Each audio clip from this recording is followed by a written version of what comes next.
Hi friends, neck reverse చేసుకుంటాం కదండి. Lining తిప్పి అది వంపులు పోతాయి. కొన్ని వంపులు పోకుండా ఎలా కుట్టాలో చూద్దాము.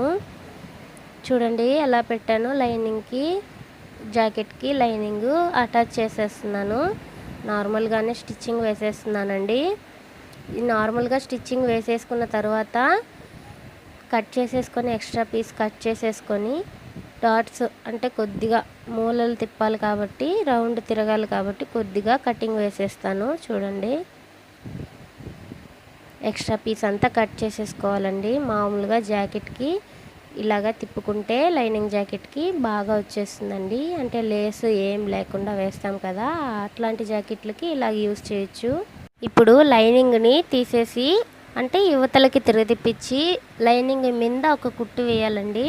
ఖర్చు కూడా లైనింగ్ దగ్గరికే వచ్చేటట్టుగా చూసుకొని లైనింగ్ మీద కుట్టు వేయండి. చూడండి దగ్గరగా చూపిస్తున్నాను. లైనింగ్ మీదే కుట్టు రావాలండి. కొద్దిగా అటు వెళ్ళినా కూడా మనకి ఫినిషింగ్ సరిగ్గా రాదు.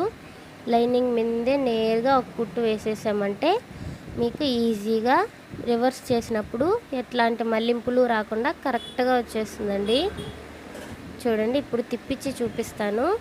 చూసారా, ఒకటేగా వచ్చేసింది. ఇప్పుడు దాని మీద ఒక లైన్ స్టిచ్ వేసేసుకుంటే సరిపోతుంది. కరెక్ట్గా ఎట్లాంటి రిమార్క్ లేకుండా కొద్దిగా అటు ఇటు కూడా పోకుండా వచ్చేస్తుందండి. ఈ చిన్న టిప్ యూస్ చేశారంటే చాలండి, లైనింగ్ జాకెట్ నెక్ పర్ఫెక్ట్గా వచ్చేస్తుంది. చూసారా, మొత్తము కుట్టేసిన తర్వాత ఇలా వచ్చిందండి నాకు. చూడండి లోపల ఎలా ఉంటుంది, ఫ్రంట్ ఇలా ఉంటుంది. వీడియో నచ్చితే లైక్ చేయండి, షేర్ చేయండి. ఇలాంటి మరెన్నో వీడియోస్ కోసం మన ఛానల్ని సబ్స్క్రైబ్ చేసుకోండి.